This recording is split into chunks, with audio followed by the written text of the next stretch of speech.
It's Friday then, it's Saturday, Sunday, what? It's Friday then, it's Saturday, Sunday, what? It's Friday again, it's Saturday, Sunday. Hey,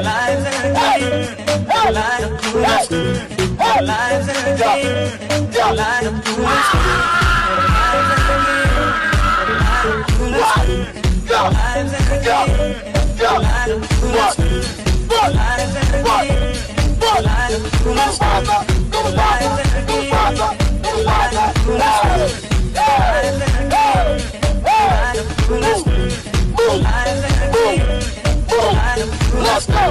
Let's go! What? Hey!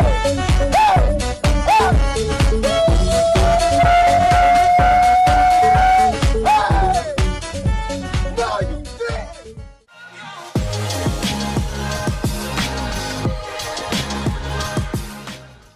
Well, good evening and welcome to Friday Night In. My name is Adam. I'm one of your hosts today. I was once the third heaviest baby in England.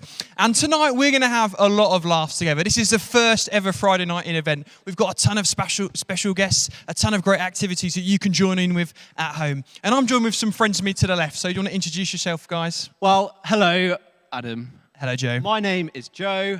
And I used to have a One Direction fan account on Twitter with 60,000 followers. How many? 60,000. Wow. 60000. That's very impressive. And I am the student worker at St Michael the Belfry. Lovely. And I'm also joined with... Hi, I'm Becca, and I'm the student intern at the Belfry. I once had a dream that I drowned in a lasagna, and now I'm scared of big food, so I thought I'd share that with you all to start this Friday night. It's quite a cathartic moment, isn't it, to start the evening up? Yeah. Fantastic. Yeah. And we're also joined by Caleb on the comments. Caleb, do you want to say hi? Yeah, hi, I'm Caleb. I'm the student worker at St Thomas York, and yeah, like you said, I'm going to be on the comments today. So yeah, like you said, there's chances to get involved, and we'd love to hear from you all throughout the night. So let me know for now where you're watching from, who you're watching with. Yeah, fantastic. So please do be commenting throughout the night. On YouTube, use the hashtag FNR York on social media. We'd love to know where you're watching from, who you're with, all that sort of stuff. And there's going to be plenty of opportunities for you to join in tonight, plenty of opportunities for you to win things. So Joe, do you want to give us the first bit of information about a giveaway we're doing? I would love to. So you may have seen already if you follow Belfry students on Instagram, but we are giving away a £20 Deliveroo voucher. Wow. Right here, right now, tonight. Not right now, in like 10 minutes or so. Head over to @BelfryStudents on Instagram, and you can see, you'll find the giveaway post. Follow all the instructions on there. We'll be announcing it shortly. Happy days. Yeah. And as well as the relative giveaway on Instagram for Deliveroo, we've also got another chance to win, haven't we, Becca? Do you want to talk us through that? We do. So we're going to be asking you throughout the night to send in a photo of the inside of your fridge. We don't care about the outside of your fridge. We don't want to see any of that. Or your freezers, we don't care. We just want to see the inside of your fridge, and we're going to play a game called Roast Your Fridge. And we're going to see who kind of has the worst fridge, really. And there's going to be a chance to win some Morrison vouchers and some other maybe surprise treats as well. Yeah. Ooh. The eagle-eyed of you would have see. noticed that in the countdown, we spelt it Roast My Frigdy, which was a spelling mistake by Joe. Yeah, that was my bad. But it is definitely fridge, no Frigdies involved. And we thought, we've actually had some early submissions this evening of some fridges. So Joe, do you want to roll some of these slides? We're going to have a look at some of the fridges this evening. Here we go. Here we go. So look at this. So Wow. you might, hopefully you can see this at home, but we're going to talk you through this, aren't we, Joe? So do you want to take us through the bottom shelf to start with? Well, firstly, 2-shelf fridge. Nice. Inferior fridges, maybe. I don't know. I want to just skip the bottom completely right Okay, now. go for it, yeah. So we have, I'm not sure you guys can see it at home. So we have this jar on the screen. Yep. And it is white on the bottom half. And then it's yellow and streaky on the top half. Wonderful. And it makes me feel a little bit sick. But I'm revived because of the nice bottle of champagne it looks like on the Yeah, bottom it's a very inconsistent fridge, I would say. I've also got some Zatsumas in the fridge. I'm not sure what they're doing there. Sorry. But Yeah, What did they're you just not call for the it? fridge. Satsumas. There we go. Zatsuma. Zatsumas. Frigdies and Zatsumas tonight. Fantastic. Right, let's go. Let's see some more Should we fridges, shall crack we? Let's on? keep We've got going. a few more here. So we've also got Oh, this is a wow. nice. Boy. So I'm a big fan of this fridge. What I like is you've got variety. So in the bottom shelf, you've got your fresh veg, which is exactly what the bottom shelf of a fridge is for. Moving up through the fridge, we've got some nice Aldi's own Stella Artois knockoffs on the third shelf, along with some upside down grated cheddar. That's very nice. Then we've got a mishmash of vegetables, and on the top shelf, Interesting vegetables make a reappearance on that third shelf. Yeah, I think this is a student house, so there's a lot of mixing between the shelves. Yeah. But on the top shelf, I just want to draw your attention to a tray filled with what I've been independently confirmed as Jell-O shots. And that is a fridge that we can all be envious of, isn't it? And there's also, as well, we've got this mystery liqueur in the top corner there as well. And you know what? I'm going to go in early. I want to give a prize to this fridge. I want to give a prize to this fridge. This is a fridge that I've roasted, I've enjoyed. And you know what? You are getting a Morrison's voucher. And you're also going to get a prize from Joe Portway. Joe. Well, so I thought, Morrison vouchers are great, but I want to give something a little bit more personal. Let's do it. To the wonderful people watching tonight. So I basically went out earlier today and I got a little bag with some lovely little goodies in it. And I thought, we'll throw one of them in as well as the Morrison's voucher. So I'm going to have a little reach around. Just clarify, we don't know what at all is going to be in this bag. There's a lot of gifts on offer tonight. I've got one, I think. Let's see what this is. I'm not sure. It is, drum roll.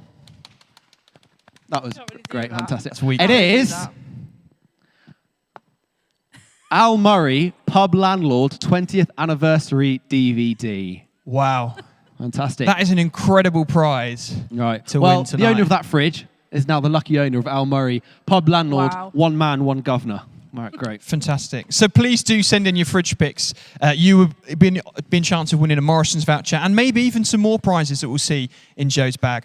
But as well as games, as well as fun, we've also got some brilliant special guests who have joined us tonight. And Joe, do you want to introduce the first of those? Yeah, I'd love to.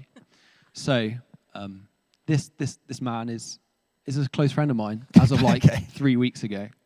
And he's everything I want to be. So great guy. He is what you would call a Christian influencer. Great guy, big social media presence, also a vicar. Who would have thought? Yeah. Wow. Right, so we're going to head over. I did a little interview with him, and we're going to watch it, see what he's got to say.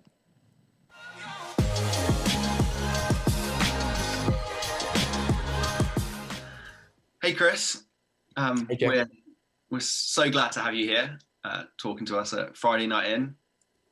In the promo stuff, we described you as an influencer, vicar, author, all of those things. Yeah. How would you describe what you do at the moment? Yeah, gosh. I am a vicar. I am father, a husband. I run a new monastic thing for young people called Young Franciscans. Look it up. And I am an influencer for Christ online. So I do a lot of social media stuff and Instagram, Rev Chris 7 is my handle. And then YouTube, I do some YouTube stuff with some friends and that's been really popular. So I see myself with three main ministerial hats. So a vicar running my local church. I'm the minister for the Young Franciscans. So I run that monastic thing. And then I also see my online ministry as a ministry. So I speak to people around the world. So 3 hats in ministry that I wear. I guess, the Instagram thing is how I guess first heard about you and about the stuff that you've been doing. Now, how did you get to that place where, kind of, I guess your local parish vicar has now got, nearing 200,000 followers on Instagram? Yeah. It's been a bit of a crazy journey. I suppose the quick kind of storyline of my life goes like this. So young guy, about 20, 21, pretty unhappy, generally looking around the world like, who am I? What is the point of life? What is truth? And I had a job, a house, a mortgage at 21, just finished uni, and I was just like, what is all this stuff about? So I felt like I was on a conveyor belt of life, and I ejected from that, and I just went to Africa, and I lived in Tanzania for 3 years as a missionary. While I was there, my faith grew, my relationship with God grew, and I decided to give my life to following Christ and be trained as a priest. Came back from there, did some more studying, went to Ridley Hall in Cambridge, met my wife in lectures in Cambridge Uni, got married, came to London, did a curacy in Central London Church, Then finishing that, I came here as a vicar, and coming here to where I am, St. Saviour's, West London, it was a difficult place. And I asked my brother and sister-in-law, so my wife's sister and her husband, to come live with us and move in with us and do this church life with us. They said yes. He started a YouTube channel called Korean Englishman with his mate Josh.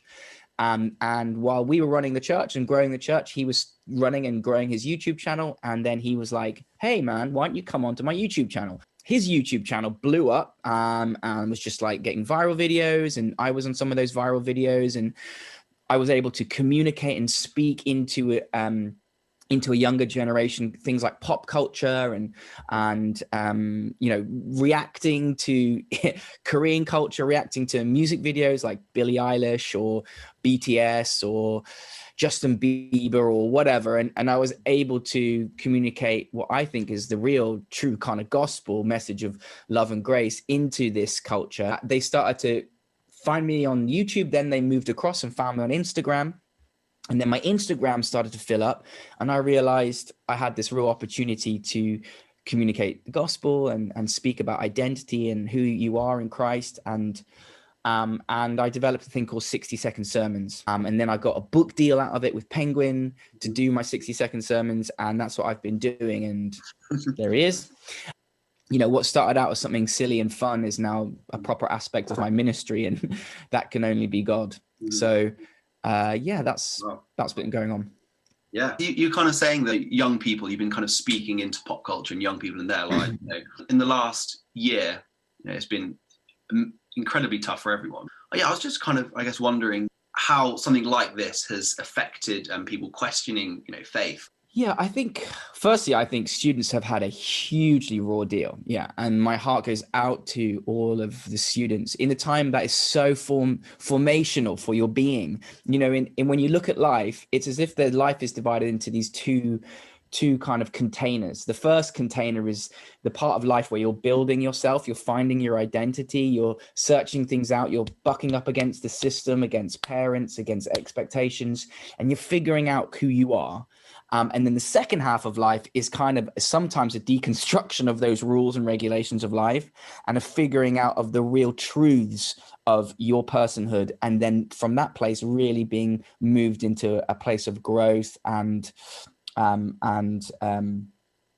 don't know, where you change the world, basically, the second half. So I would say that, you know, the younger generation at the moment are in this big kind of search for like, who am I? What's going on? I think the real struggle, the real question of life for many of us, and especially the young generation, is identity. Like, who am I, and where do I find out who I am, and what is my purpose? And you know, one of my key teachings again and again through my Instagram and social media and YouTube stuff is your identity is given to you. It's not earned. It's not, you know, you aren't what you do. You aren't what others say you are, and you aren't what you have. You are who God says you are, first and foremost, because he created you. And, you know, in Genesis 1 and 2, it talks about, you know, you are good, you are good, you are good, you are good, you are very good. And so my consistent message is the foundation of which you place yourself is one of love. That says to you, you are good because the one who created you is good and loves you. And the deepest part of you is love. The deepest part of your identity is built on love, and you are called to eternity. So start from that place and build everything else in life upon that bedrock, which is, I am loved and accepted and beautiful and have a divine purpose in my life. That's what I want to communicate to people. Yeah. Loving these, the 60-second sermons are coming out here. Yeah. Great. Man, I love that guy. We're going to be actually hearing a bit more from him in just a second. But first, as I promised, it is... I'm not good at this drum roll, mate. You need to give me a cue for that one. Yeah. It is time to announce the winner of the Instagram giveaway.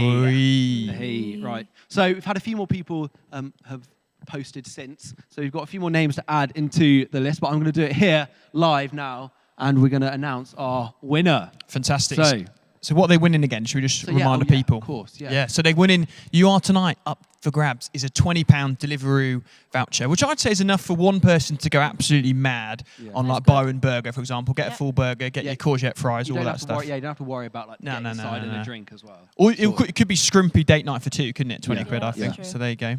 But should we find out who's won? Yeah, Are you ready? Let's do it. So Let's see. that's my mouth drum roll. Immy Whitehead. Well, there you go, Amy. Congratulations, Immy. Well done.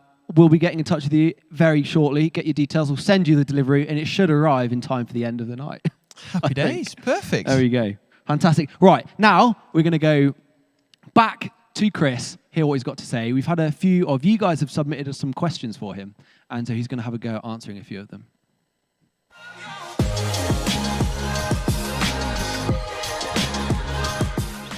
Hi Rev Chris, my name's Rebecca. I'm 19 and I'm studying politics and international relations at the Uni of York.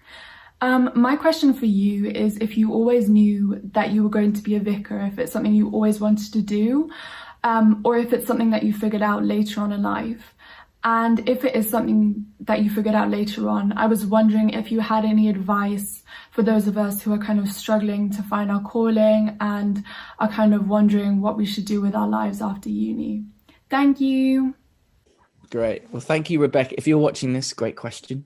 Thank you for following and yeah, bless you. Calling is a really big question, right? First thing to say on calling is calling doesn't mean job. It can mean job, but it doesn't directly mean job. My calling is a vocational calling to be a priest and to communicate God's love to the world around me. And in a sense, it's housed within being a vicar. So my calling translates through a job, but not everyone's calling translates simply to a job. So that's just to caveat that. It doesn't mean I'm called to be a zoologist. It might mean that, and that's great, but it's not restricted by that. So I didn't set out in a sense to be a vicar. When I told some of my friends, it made some sense to some people that were quite close to me and they perceived it. But to most of my peers, they were like, what? You're a priest? Because they knew this guy who, was just running around, running amok. And I didn't think that if you'd said you're going to be a vicar when you're older, I would have been like, don't be silly. So I did not know that I was going to do what I do now. But having said that, when I look back with hindsight, I do see, in a sense, a golden thread drawing me to where I am now. And the calling, in a sense, became like a gravity. The sense of God's love coming out of me felt like a gravity, and things started to move towards this place. And I realized, oh, this is what I'm meant to do, and this is who I am in a way. And that was really, really powerful. And there's lots more I could say on like my own personal kind of calling, but I would say to everyone, firstly, not everyone finds their calling, right? And your calling does not mean your value. So your value is inherent in who you are, created by the Almighty, who created the universe and says you are the crown of the universe as a human. Like, your value is firstly and foremost there. And if you miss your calling, it doesn't take away from who you are. Like, first and foremost, you are loved and valued and precious. But what can I simply say about calling quickly? So firstly, you're going to need courage. I think whenever there's calling there, you need courage to step into it. So some people may be called to step out of where they are, like I was called to just make a huge shift to get out of this conveyor belt of life that I had been placed on by a middle-class upbringing, which was like school, private school, university, job, mortgage, house, career, and that was where I was going. And I was like, that isn't for me. I need to make my decisions. And I took it from that. Whenever I speak to people who step into something that it feels like that's their calling, there was a point of courage where they needed to say, actually, I need to do this. So you're going to need courage for your calling. But also, I do believe in a sense of a stream. In a sense, there's a general guidance and in our lives, and your calling will be around. There will be a sense of this developing in you, that this sense of gravity, this sense of joy, of life-giving when you step into it or you move towards it. And I think there is a way in which you're guided towards that thing that you're called to do. So it's all a bit fluffy. I'm really sorry. It's not like, it's quite hard to describe exactly. I write a chapter about it in my book, so have a read of that. It might make more sense. But I think the keys are, you're more than your calling. I believe that you do have one, and that we all have one, and that we will need courage to step into it. But I also believe that there's a trajectory of your life. Fear and the expectations of others will seek to draw you from it often, because you're unique. And your unique calling is unique to you. So you need to figure out who you are, and then that will come and your calling will present itself. And then, you can step into it. Great. Hope that makes sense. That leads quite well, I think, into this next question from Kat. Hi, my name's Kat. I've been a Belfry student for about 3.5 years now. My question is, what do you do when you're trying to hear from God, but you feel like there's a barrier in the way and you just can't hear anything other than persevere? What other tips do you have? So, good question. First thing to say on this, I think, is God communicates, through numerous ways. So we've got the Bible. We can read about God and his character revealed in Jesus through the Bible. So we can, obviously, reading the Bible, God speaks through that. Second thing is community. Being in community, being in the body of Christ is really important. God often speaks through the words of others in church community. So being in community.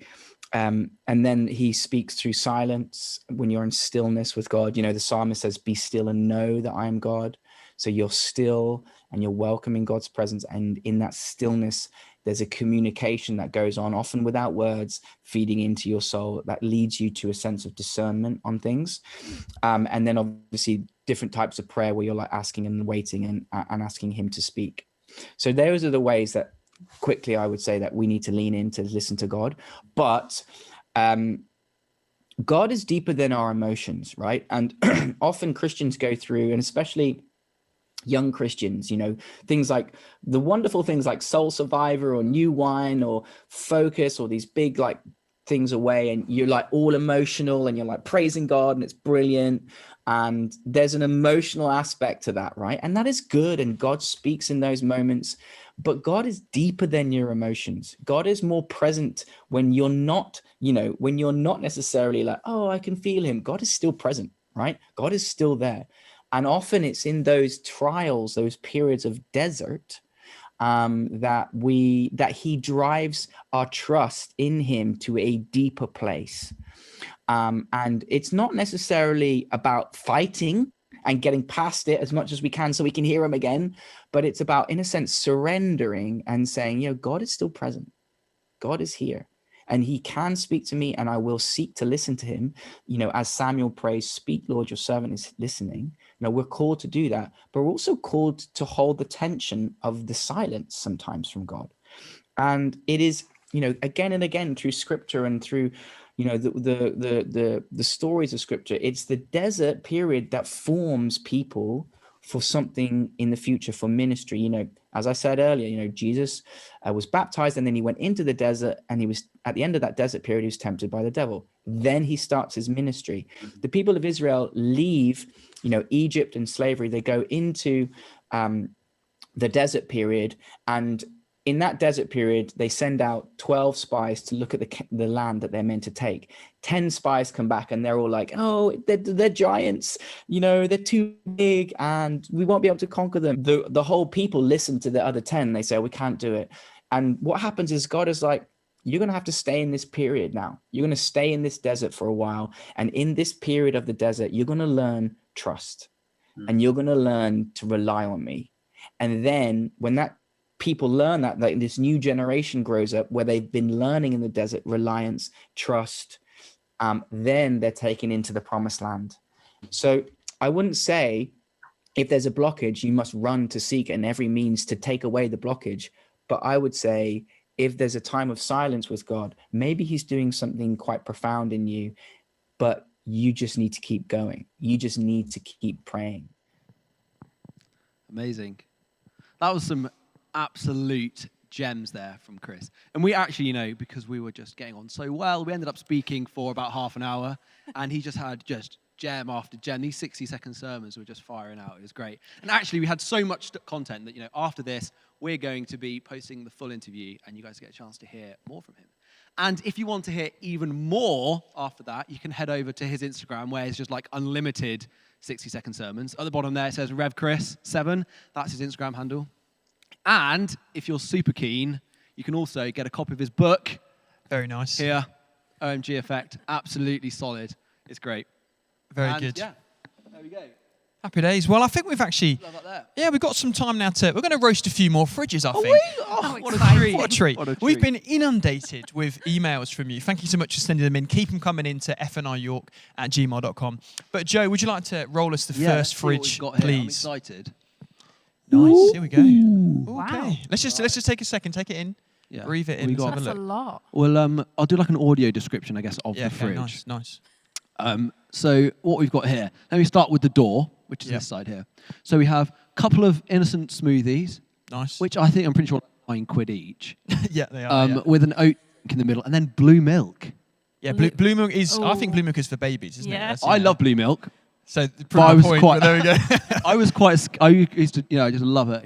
Little. Live a swig. Oh, You got a bit you of see. calcium Blue milk. deficiency. No, I just was quite a skinny boy growing okay. up, and so blue milk was used to, I just get Help you a out. pint down. Yeah. What else have we got in this fridge? Let's talk. So we've got Let's keep going. unopened hummus. Yeah, top nice. here.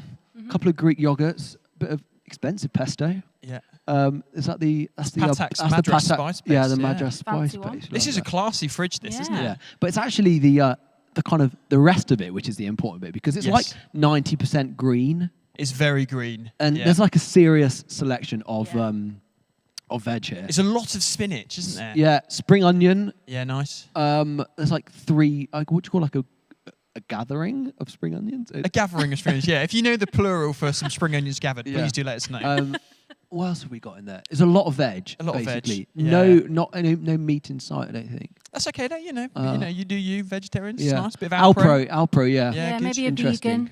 It's good. It's nice. Well, let's roll on, shall Let's we? keep going, Let's keep shall we? going, yeah. Unfortunately, not enough to win the Morrison thing. No, Let's have a look sorry. at this one. Oh, wow. Okay. Wow. Sure, Becca, do you want to Wow. give us your thoughts on this? Yeah, wow. So that's some ketchup. It's not even Heinz, so Yeah. wow. And what is that? I can't really see It's a from cheeky here. bit. It's thin cut Marmalade. marmalade. So it's thin cut Aldi's own I marmalade. mean, I am really impressed at how clean the fridge is. Yes. Like, it's a clean fridge, but I am a bit concerned for whoever's this is. Like, are you okay? Do I you would- want me to do your shopping for you? Like, I'm happy to help. Yeah. I would just like to say bonus points for ketchup in the fridge. I'm not sure if that's controversial. Not Ketchup in the I'm a fridge? ketchup in the fridge kind of guy. No. Tell us in the chat. Are you ketchup in the Yeah, fridge? we'll Ketchup throw over to in the Caleb in a cupboard? bit, and he'll give us some overview of that. Yeah. But Well, sorry, Becca. I mean, I do feel sorry for them. Not enough to give them a voucher, but Joe, do you have anything special for them that you can maybe give them? I think you do. Let me have a little look. I'll have a little look in my bag. Yeah. See what Been we out got. all day shopping. Maybe I've there'll been be out some all day, so- maybe there'll be some bags of spinach that could help fill this fridge up a Yeah, bit. we What might have you find got? some What have you got in fridge. your What have bag? we got? Your shopping I can bag. feel a few different things. Yeah. Different Oh, textures. what have we different got shapes. here? We have Al Murray, the pub landlord, on Who'd have DVD, thought it? 20th anniversary. One man, one governor. One man, one governor, the very same. Wow. 20 Wow. years at the Lager Top. That is- Fantastic. What a Wow. brilliant Well, we'll get Well, prize that that to is. you. congratulations. We'll put that on. We'll get that to you Let's as go soon as we on there. can. There we go. Don't worry, we do have some more prizes coming. Yeah, very nice. Well, let's Cool. get another fridge going, shall we? Let's have a look Let's at this have a one. look. Oh, that's, you know what? I'm going to say straight up what I saw here is I saw colour balance. I saw variety. I saw clover butter. I saw smooth orange juice from Sainsbury's. I saw lemon juice. I saw yellow paste in the fridge shelf. I like this. I like this fridge. It's got the Aero, the Aero mousse yogurts as Yeah, well, that's which are also like top classy. tier dessert. Yeah. But I do notice, I don't know, do you notice on the bottom of the Yeah, I think there's something in the bottom. Let's go a bit closer, shall Should we we? get a little If bit we can. closer? Let's see what we've got there. Oh Okay. Goodness. You may not be able to see this on your screen, but what it looks like there is we have a couple of like tips of broccoli. Like the little bits right at the end of the broccoli. Yeah, look. Wow. It's kind of like salt bay, Yeah, like that. a bit of coffee grains, maybe. Yeah, and then This we is a- have. Is that mold? That's mould. We have mould. a We have mouldy mould. fridge. There it's we our go. first mouldy fridge of the evening. What a moment. Fantastic. That We is a love it. grim fridge. That is so grim that I don't think that's going to win It's- anything from us No, today, to be honest with that you. makes me feel sick. That I is say we move vile. on from there. We'll move on from that quickly. And you know what? We're excited tonight at Friday Night In, as well as us here in the studio. We've got some special correspondents out in the field. So Adina, over to you.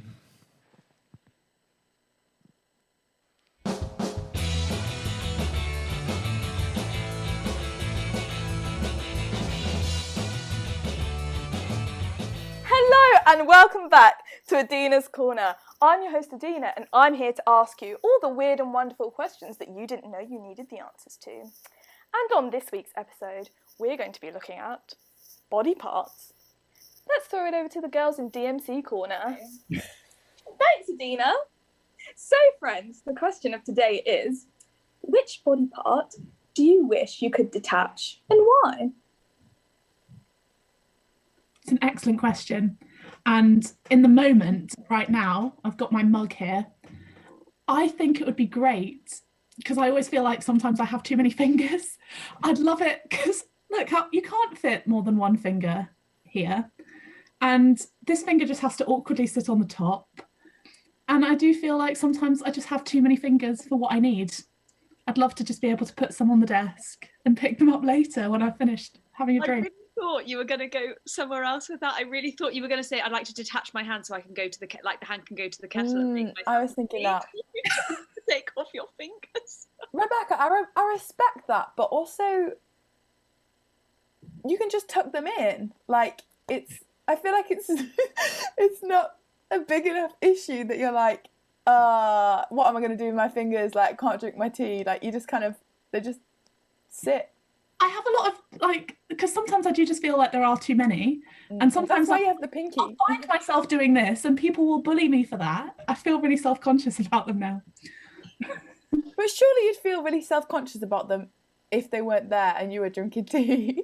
I would want to know whether people can see if you've detached or not, because this is a bit weird, but I was thinking, like, at an ice cream shop, if you could, like, detach your tongue and try all the flavours and then choose.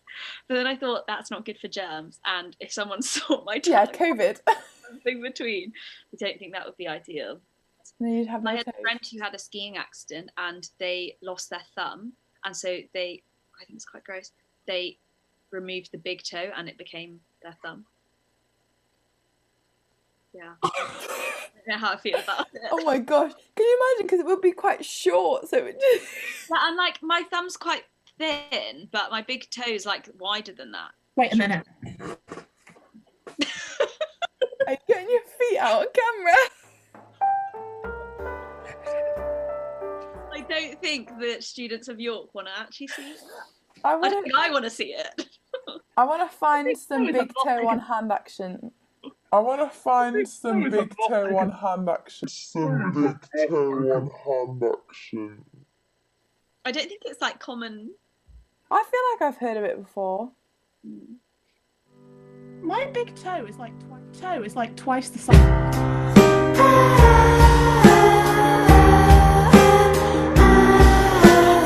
Oh, it's terrifying. I'm trying to see. Yeah, my thumb is probably.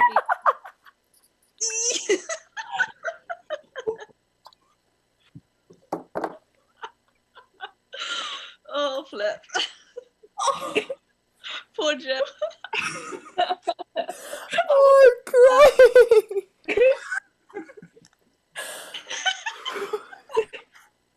I just wasn't ready for this content. They ask you how you are, you just have to say that you're fine when you're not really fine, but you just can't get into it because they would. Who loves the smell of their own farts? If you say you don't, then I don't believe you. I'm just going to take a minute. Do you not like the smell of your own farts?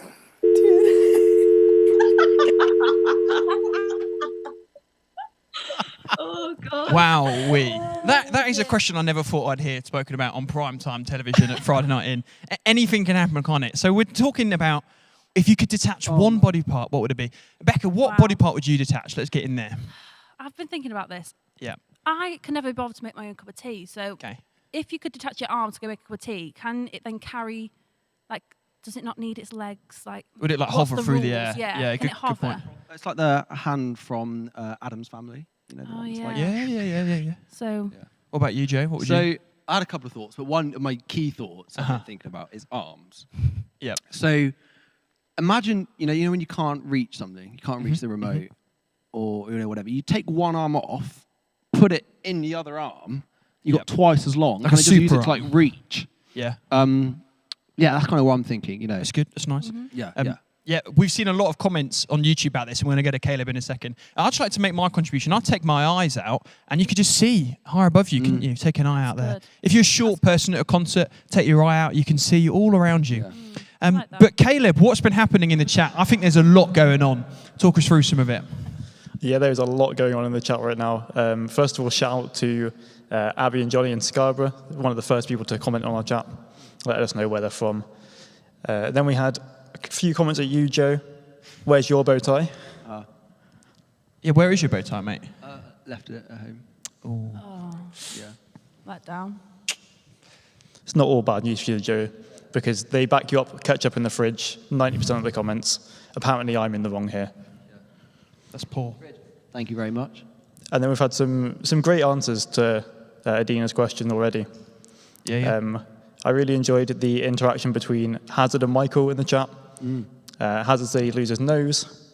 Michael says, how would you smell? And he replies, sometimes I don't want to. Okay. Thank you.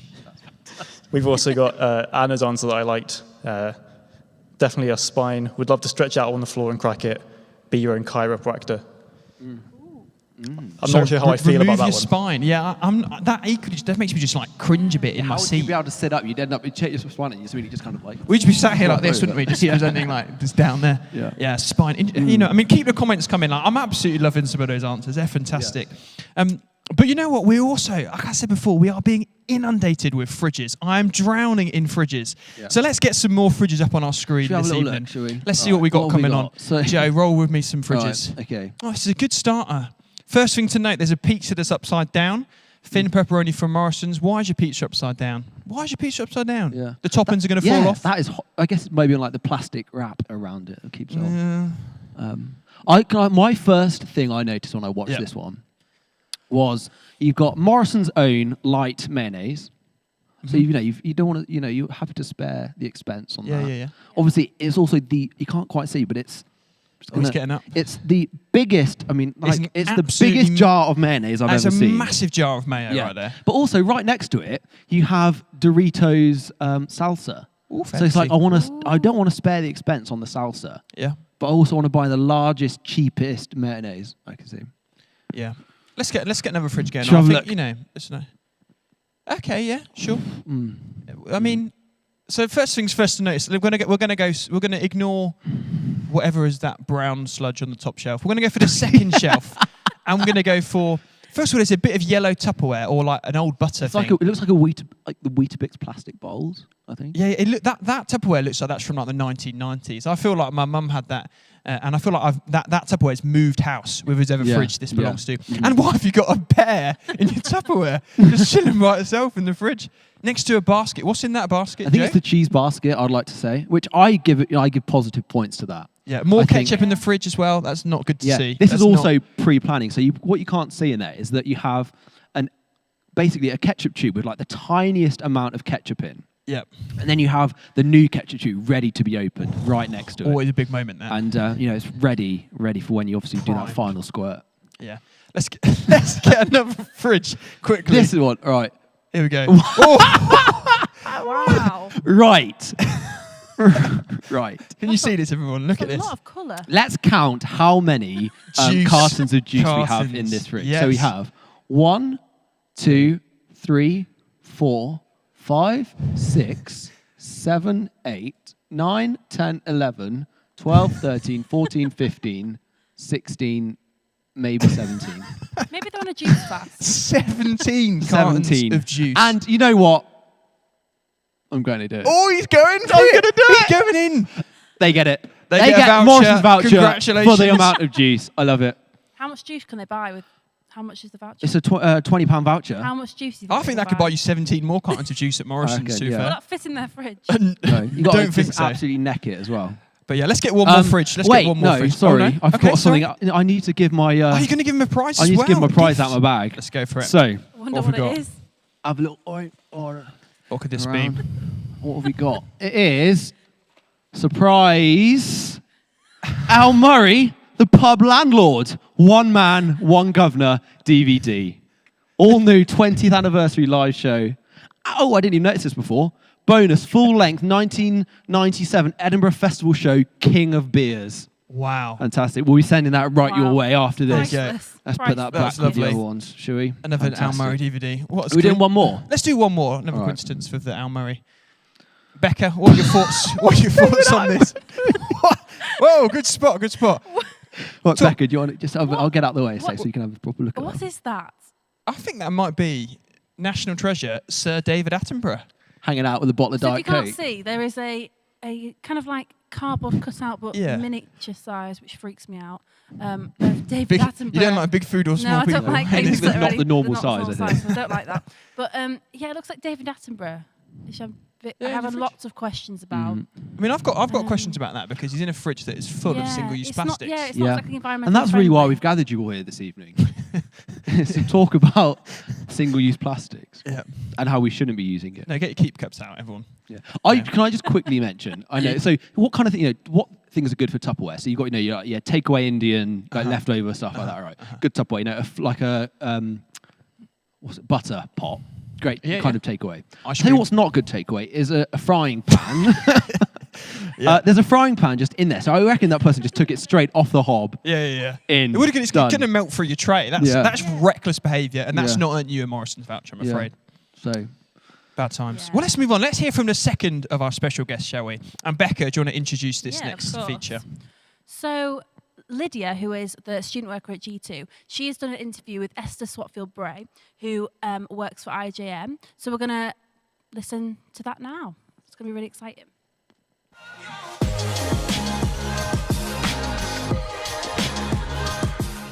Well, hi everyone, I'm here with Esther. She's from IJM. You've probably seen it promoted on the run up to this event. So Esther's been working as the Director of England with IJM. Esther, it's so good to have you with us.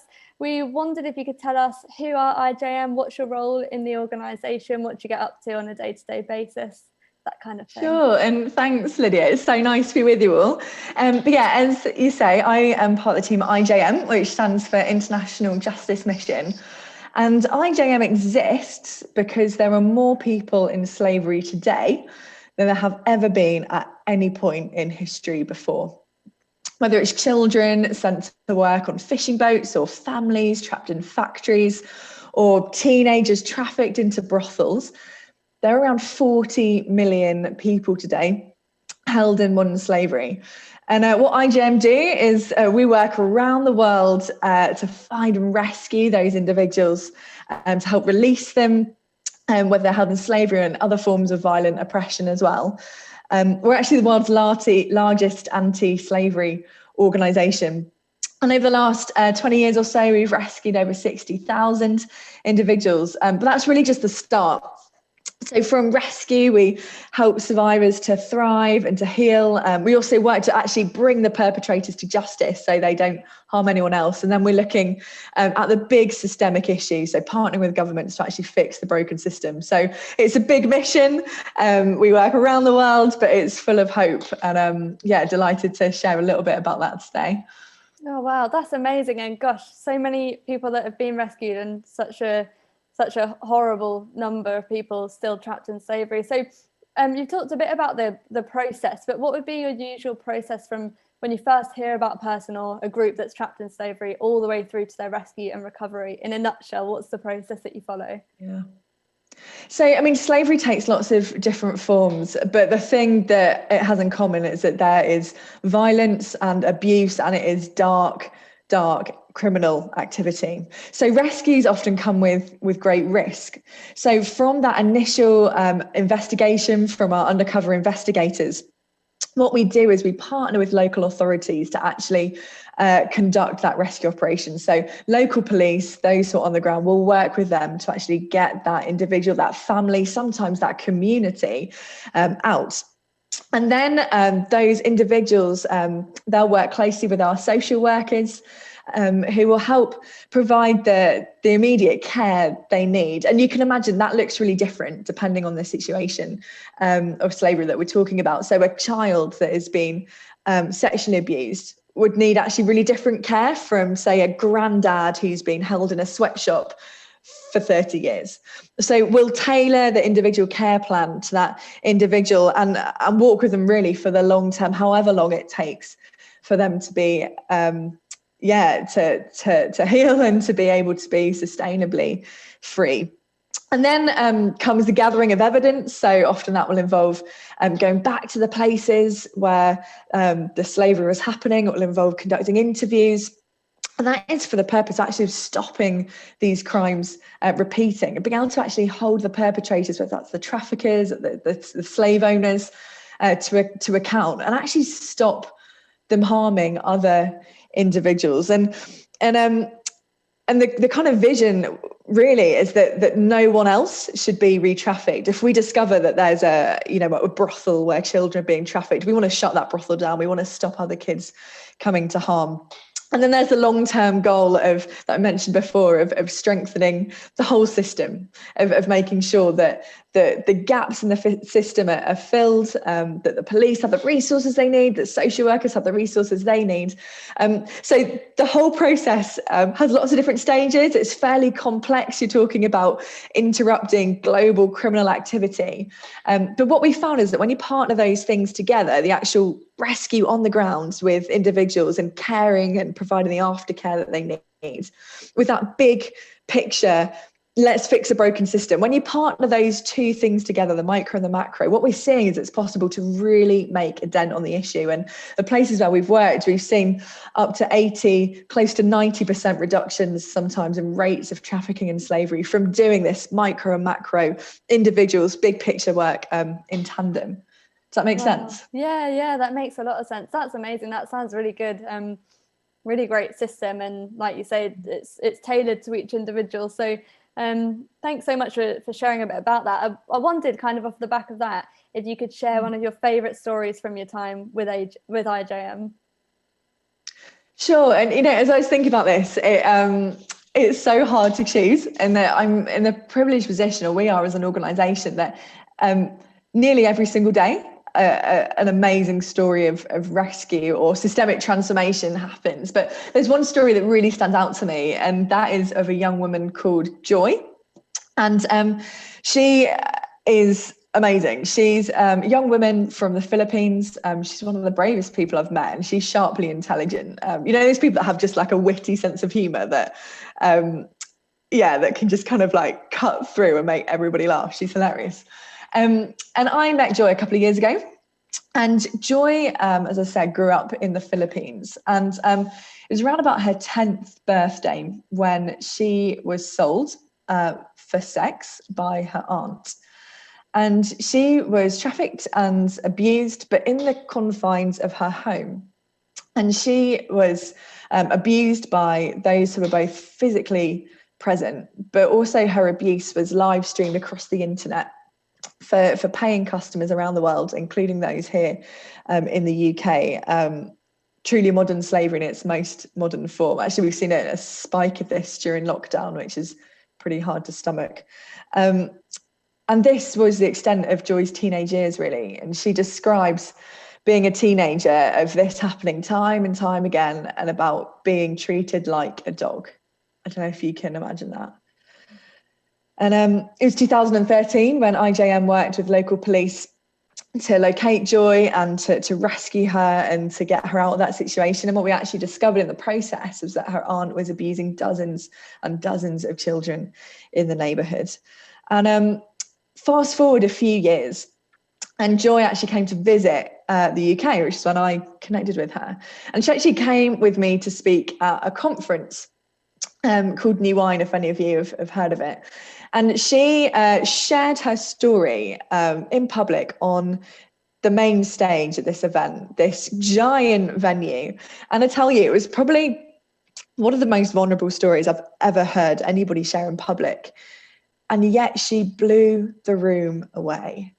And she described her life, how she was no longer a victim, but how she is a survivor, and how she is using her gifts now to raise awareness in her community to other young girls and women in danger, and how she's actually won a scholarship to university, and how she's training to be a social worker because she wants to see an end to this for good. And she is such an example to me of the stories that we are seeing around the world, that no longer victims, but survivors, that she is brave and powerful, that she isn't, timid and shy, but she is raising her voice, that she, she's just an incredibly powerful example for me. And she's just one story of thousands around the world, but hers is one that I often come back to.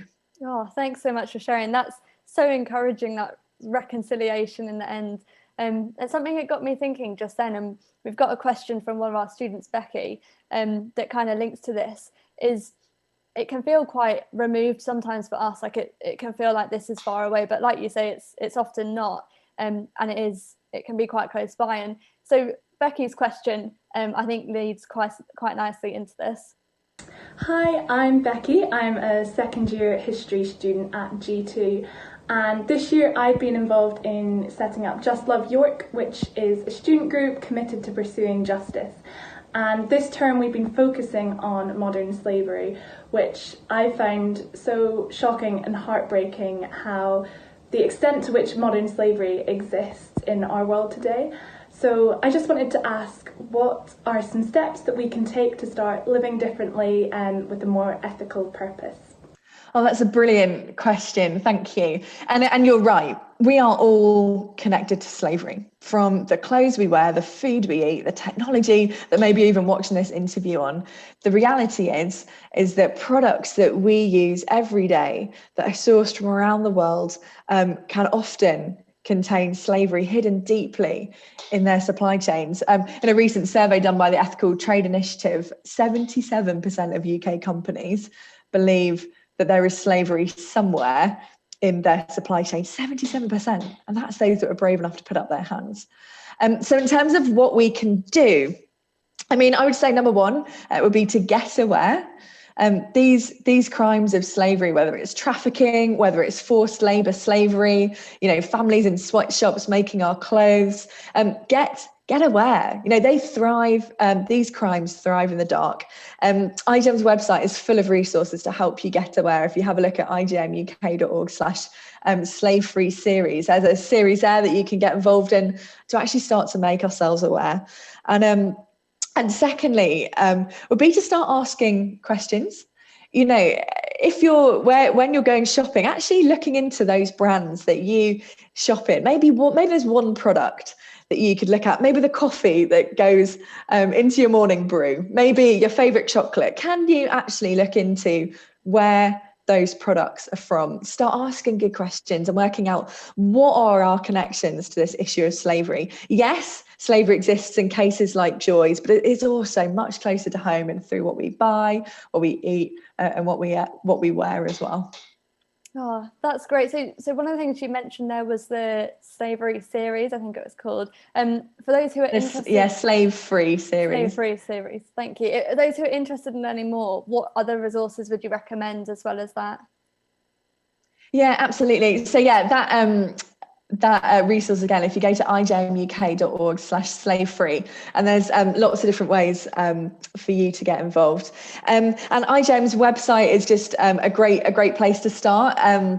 If you have a look at our champions section, so igmuk.org/champions, you can get involved with this movement, feet on the ground, and actually lots of different ways that you can get involved in the very real, very urgent fight to end slavery. Also, please do check out IGEM UK on Instagram and so on, full of stories, full of just tangible ways that you can start raising your voice, sharing what is going on around the world, and get involved as well. So that's igmuk.org/champions, or IGEM on social media as well. Be a really great place to start. Oh, well, thanks so much, Esther. There's some really helpful tips in that, good pointers of how we can live with a more ethical purpose. So we definitely will all take a lot away from that. And thank you so much for being up for chatting with us today at Friday Night Live. It's been so great to see you and to have you. Thanks so much, Lydia. Have a lovely evening. And yourself, thank you.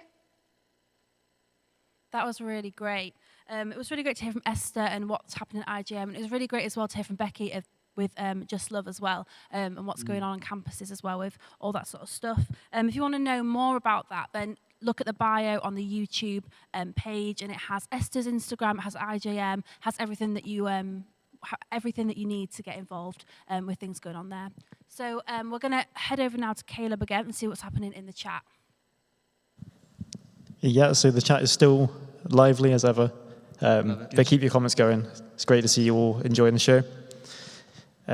So the upside down pizza got a few comments. Yeah, rightly so, yeah. Daniela says upside down pineapple cake is a thing, so why not upside down pineapple pizza? It just falls off. Yeah. I mean, pineapple pizza is amazing. Let's just get that one cleared up, yeah? Right? Yeah, I can deal with pineapple. Good. Yeah. I think also, I've heard recently when you eat pizza, you should have the topping side down anyway because the taste buds on your tongue. No. So you have to somehow... Yeah, okay, rather than the base. Taste buds on your tongue so you get more flavour. Yeah, I feel that a bit of a twist. You can twist and slide. Yeah. Exactly. Yeah. Anyway, any more comments? Any more? So Joe, you mentioned that we're trying to combat single-use plastics tonight. What was that? You said single-use yeah, thank you. Yeah. Important cause. One of your main names of the night, yeah? What? One of your main names for tonight? I would say probably the main name.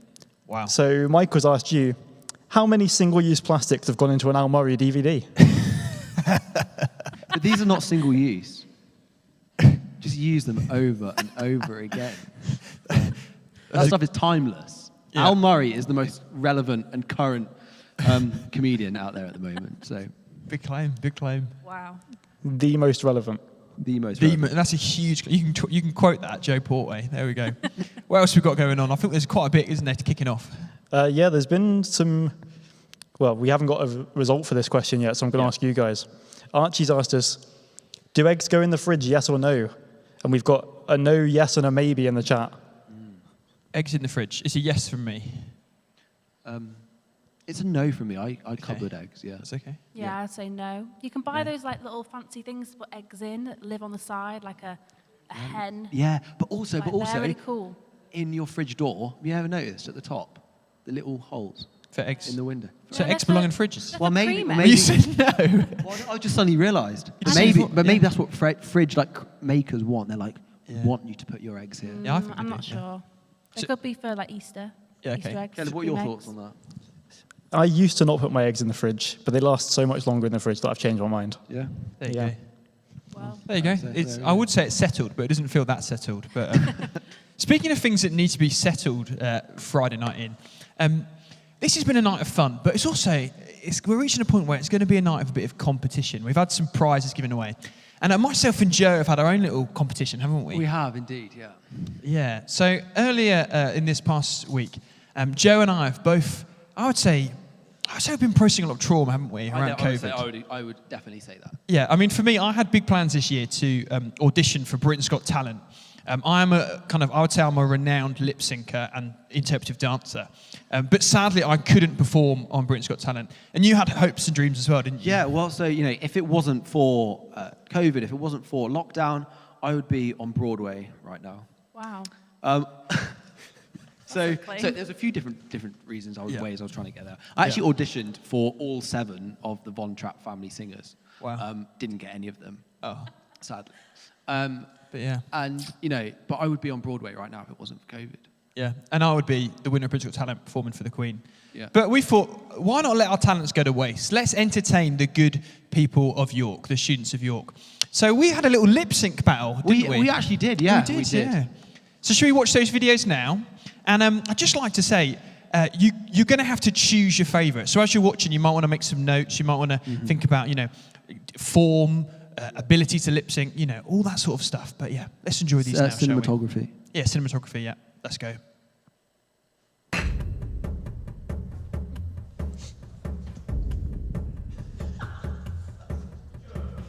Everybody's always talking at me. Everybody's trying to get in my head. I wanna listen to my own heart talking.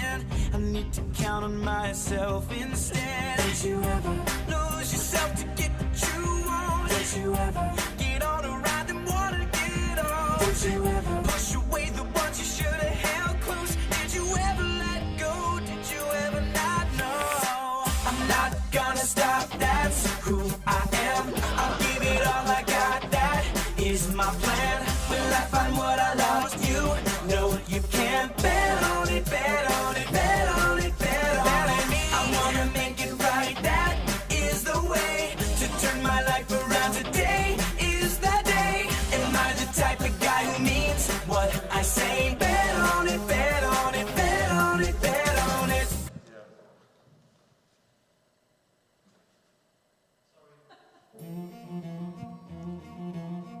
thought that man was me without a second glance.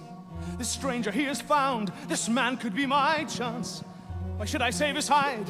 Why should I right this wrong? When I've come so far and struggled for so long. If I speak, I am condemned. If I stay silent, I am damned. I am the master of hundreds of workers, they all look to me. Can I abandon them? How will they live if I am not free? If I speak, they are condemned. If I stay silent, I am damned.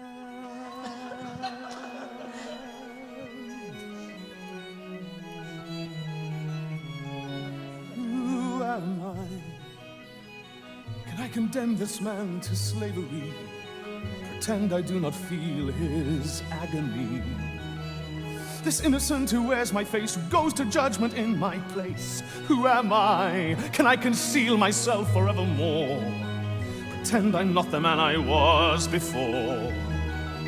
And must my name until I die be no more than an alibi? Must I lie? How can I ever face my fellow men? How can I ever face myself again? My soul belongs to God, I know I made that bargain long ago. He gave me hope when hope was gone.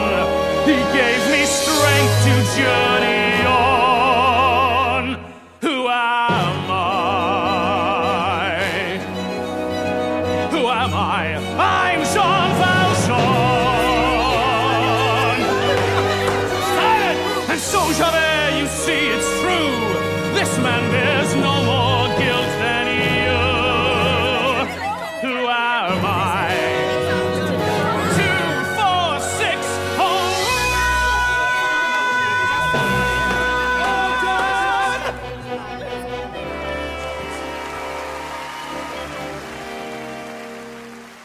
Wow. I don't have many words. I just saw a comment in the chat that said, "I was only here for Rev Chris. What is this?" And that's just got me. I mean, what is this? Good. I mean, Adam, yours it was interesting. Interesting, thank you. It was my favourite part was when it's just on your face and you're lip syncing really, really well. Yeah. It's, Emotive. And Joe, I like one thing. I just really liked it when you fell over at the beginning. Yeah. It looked really I've authentic. got a dodgy ankle, so it wasn't authentic for that. But yeah. And it was whoever filmed yours. Wow, I mean those angles. I don't know how you managed to do it. Great cinematography. It's well done. It was good, but let's go over to Caleb, and he's going to explain how we can vote. Yep, so voting is now open. All you have to do is type Adam or Joe into the YouTube chat. I'll be sat here counting all the votes meticulously. I won't let one slide. And at the end of the night, we'll crown the winner of the first Friday Night In lip sync battle. Fantastic. Brilliant. So, may the best man win, I say. But I enjoyed your lip sync. So I enjoyed yours. Yeah, I can see why you have dreams of Broadway. Yeah, and I can see why you'd be amazing at Britain's Got Talent. Thank you. Well, we've got our talents, haven't we? We're clearly very gifted people, but you also at home are gifted, and you're gifted with filling your fridges. So let's see some more fridges, shall we? Let's go to the fridges, everyone. Are we ready? Fantastic. Right. Here we go. Let's see what we've got. Coming up next, what have we got? Let's go with... Ooh. Can you see that, everyone?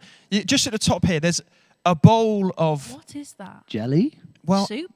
It's 3D. Yeah, there's a 3D shape inside a viscous liquid. Yeah. I'm gonna go for that's carrots, and they're being washed, ready for roast. That's what I'm going for. Oh, they're probably peeled. You don't want them to So go brown, so you put them in the water. Yeah. We've also got cheesecake. We've got cheesecake, third shelf down. What is that? What is that? And that then looks we've got, like that's a dog's dinner. That floppy bacon. Yeah, floppy bacon. I think is what. Yeah, that is. big floppy sloppy bacon at the bottom. Fantastic. Any more thoughts, Becca, on that one? It's an interesting angle to take the photo out. It's almost a flat lay. That's why we have you here, Becca, because of observations like that. I'm just wondering what's in the drawer that it wants to see, because there's obviously that. Yeah, there's clear drawer erasure. There's serious condensation going on as well. Yeah, let's move on. Right. Whoa. I hope you can see that on the screen. Yeah. Becca, do you just kind of want to slightly explain what we've got going here? I mean, Words. There's a lot of broccoli and a Yeah. lot of leeks, and they're massive, and it's just a bit disturbing. If you imagine them like as spring onions, Oh. Yeah. I then would say it becomes big food. That's not Yeah. This is a very phallic fridge, this one, isn't Yeah. it? With those massive leeks. Yeah. I But think also, so. with the second shelf has got, is that 1, 2, 3, 4 broccolis. I just need to get in here quickly Yeah, get in and there, talk mate. about this. So, I'm talking to you right now, whoever's fridge that is. Wow. What are you doing buying broccoli like that still? Ooh. Okay. Sorry. Join the 21st century. Well, join the 2020s. Yeah. Come on, tender stem broccoli is the new way forward. No one buys that bulky stuff anymore. Comes in a lot of packaging though. No, does, yeah. It's far inferior to tender stem broccoli. Yeah. And it's become much. Oh, it's all Boomer You know broccoli. what? That's some serious boomer energy. Yeah, yeah. And do you know how we respond? How do we respond to With boomer energy? I want to give you a gift. You're gonna get Al Murray DVD. There we go. There we go. Another Al Murray DVD from the But you're Piers right Morgan there. of Friday Night In, Yeah. Joe Portway. Yeah. Let's get another fridge going, are we? Let's move on from our boomer broccoli. Who have we got next? Ooh. Now, is this a fridge or is... I mean, I'm not sure I'm of a high enough class to comment on this. Yeah. But, Joe, what do you think about this fridge? I'll tell you what I did notice first thing. Okay. Was the Belvoir elderflower presse in the bottom there. I Nice. noticed that just from the top, which I was, looks like a lot of nice champagne, rosé, a few nice bottles of wine, a couple of beers there. I don't know, Becca, I feel like you might have something to say about I think it's very this. pretentious. I think I know who Pretentious. sent this in. You know who you are. It's not funny. Yeah. Yeah. Well, there we go. It's Don't just- beat around the bush. it's- Just get say You're something not really getting- clear. You're not getting a voucher. You don't deserve one. Look at all that. Okay. No. Wow. I mean, What's it's you've got one Do you have more? another but one? No. We've got another one. I think there's another one there. Okay. Right. I mean, so we've got. Let's just get it out there early. There's some giant uncooked sausages on a plate on the top row, Uncovered. And, you've got your fishing rod out. You've given us some bait, and we've nibbled at it straight away. Yeah. I won't lie to you. And a that's- cow. It's unhygienic, and there's a cow. There's a soft, fluffy cow. Yeah, the sausages top shelf, not a good idea. No.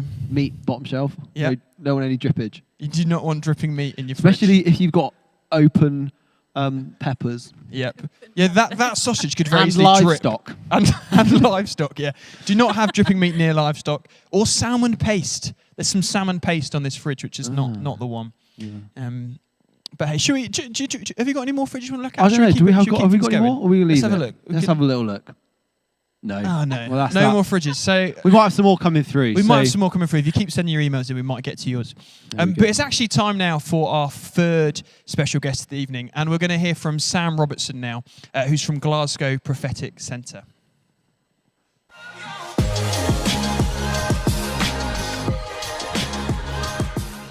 Good evening, Friday Night In. It's Sam here from Scotland, tuning in from the Global Prophetic Alliance, taking just a few minutes to record a word for you that I believe is what the Spirit of God is speaking over students at this time. And I asked the Spirit of God this question: what verse are you positioning students and young people in today? And as soon as I had asked the question, the Lord replied, Acts 4:31. And this is the verse that God is marking your generation, my generation, with right now. After they prayed, say after out loud when you're watching this, after they prayed, the place where they were meeting was shaken, and they were all filled with the Holy Spirit and spoke the word boldly.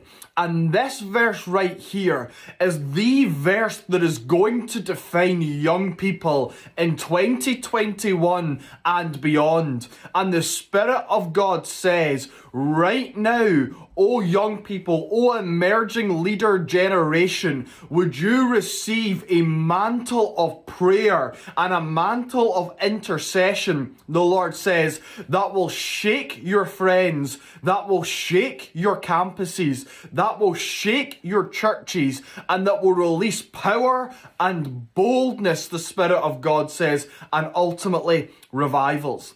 I heard the Spirit of God say this: it is the day where students will start to steward moves of prayer in their university campuses. And I saw debating chambers and lunch halls filled with what God was calling concerts of prayer and praise, the Lord says, where hungry students will gather to go after me and go after my presence. And the Spirit of God says this: these concerts of prayer and praise will birth missional movements of signs, wonders and miracles out of university campuses into the wider towns and cities.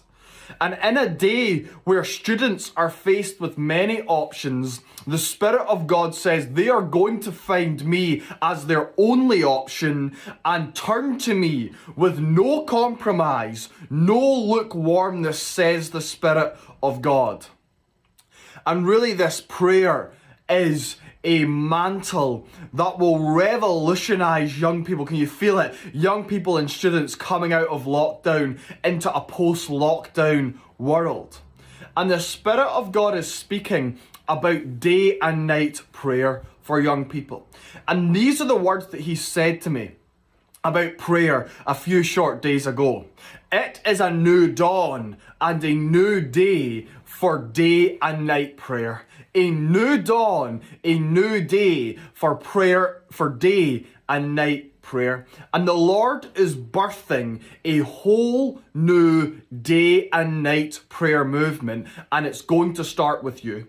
And as he said these words, he caught me up into a vision where I was watching historic prayer movements, day and night prayer movements, all the way back to the 1700s. And I saw the Moravian community led by Count Zinzendorf and Herrnhut in Germany. And on August the 13th, 1727, they had what was called a Moravian Pentecost. Fires of intercession and prayer and contending started to blaze. And for 100 years from that day on, a prayer meeting began day and night, never ceasing, and missionaries were sent across the face of the earth. Rhys Howells, I saw his Blue Room in Wales, where day and night intercessors stabilised the nations in times of crisis. Azusa Street, where for 3 years they gathered to pray around revival. Jonathan Edwards in Massachusetts in the States, who stewarded continuous prayer for years. Even modern day, we have day and night prayer movements like IHOP in America, 21 years of continuous worship and intercession. We have 24/7 prayer in the UK, who steward social justice through continuous prayer. So many more prayer movements as well, with the most remarkable legacy and glory.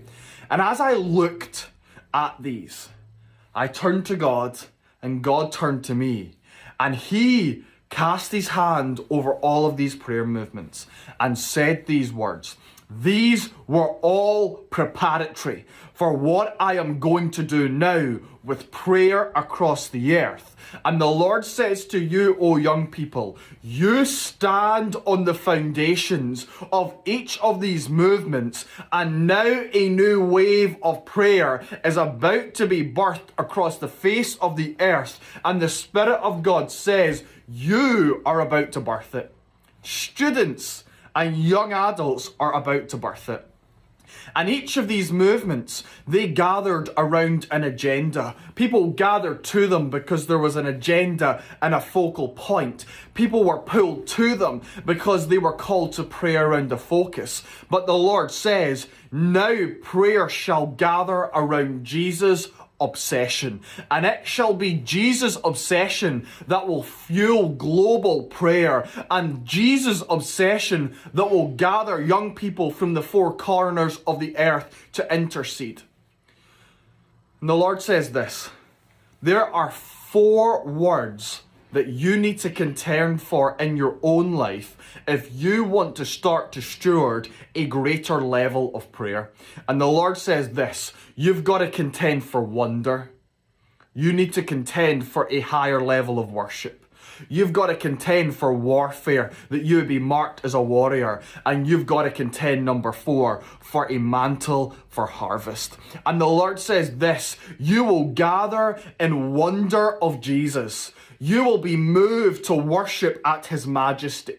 You will find yourself stirred to war against anything that disputes the lordship of Jesus. And then you will be sent to bring Jesus into the nations. This is what is going to happen as you steward prayer in your own life and with others. And so I asked the Spirit of God the question: do you call this prayer movement something new, or is it just 24/7 prayer like we've known? And the Lord replied this: this movement is not called 24/7 prayer because prayer is not meant to fit into your calendar.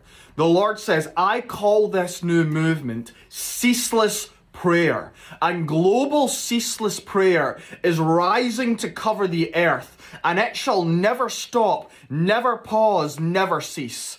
And the Spirit of God says prayer is about to go viral because first it's becoming central. And I started to see students, and I started to see universities and colleges and schools, and I saw lecture theatres being turned into prayer altars, desks flipped into prayer altars, classrooms flipped into prayer altars. I saw lunch halls, debating chambers becoming gathering places for prayer and for praise. And the Spirit of God says prayer is about to go viral in students because it's becoming central in even a few students to begin with.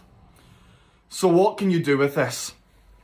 Movements never begin with the masses. They begin with the hungry and desperate few. Movements never begin with multitudes. They begin with a collective who are willing to pay the price and do whatever it takes to follow Jesus with no compromise. And the Spirit of God is inviting you right now, and he's saying, where are the few? Where are the few? Where are the ones, the twos, the threes who will start to say, I'm going to contend for ceaseless prayer to emerge, and I'm going to contend in ceaseless prayer for students to come to know Jesus, and for reformation and renewal and revival to come to campuses and universities and colleges across the world. And the Spirit of God says, I am looking for those, that's you, who will make prayer go viral by first making it central. So I want to stir you. Contend for a Jesus obsession and start to pray, God, give me wonder, give me worship, give me warfare, and give me harvest. For with those 4 things, you will be marked with a new form of prayer that will bring transformation everywhere you go. Amen. Bless you. Go and pray and make prayer central so that it can go viral. Wow, what a brilliant word that is from Sam. And you know, if there's something in that that's really sat with you, that's really stirred you, or anything that you heard from Chris or Esther earlier, we'd love to encourage you just to drop us a message at the email that we've been using throughout the night, fniyork@gmail.com. And that's a really good way to get in touch with us. And if you want to, continue on that journey of exploring faith, exploring some of the big questions of purpose and meaning that we've looked at today, as well as having a laugh, of course, just drop us an email on that account and we'll be in touch to help you out with that. Brilliant. And now let's hear from Caleb about the lip sync battle. Who is tonight's big winner? Our votes are now closed. Wow. But before we get into the results, Joe. Yes? The comments are once again not happy with you. Ooh. Tell you what. Wow. We've had a comment, it's all broccoli, right? Oh, broccoli related. It's all broccoli. Okay, yeah. Tell you what. We can't all afford tender stem. Oh, I'm sorry. We've had from Tom Holmes down at the other end. Oh, down at the other Joe end. showing his true colours right now. Yeah. Wow. I'm team tender stem. Okay. And We've also had. What was your biggest message of the night, Joe? Single-use plastic. Tender stem broccoli comes in plastic. Stop being so middle class. Tell you what, they don't call me Friday night in Piers Morgan for nothing. They don't. No, they don't. I hope this is losing you votes. Is all I've got to say. Well, we've had a comment on that as well. Joe will lose votes if he keeps on this tender stem nonsense. Yeah, well, guys, I'm sorry. I think just that if you're not going to go for tender stem, go for cauliflower. Yeah. You know what? Let's move on from this. I want to know what. I want to know if I won. I want to know what the people thought. Let's hear that. Let's hear that. Come on now. Well, it was close. Both well fought battle by both of you. Thank you. Can we pan across and see their live reactions when I announce the winner?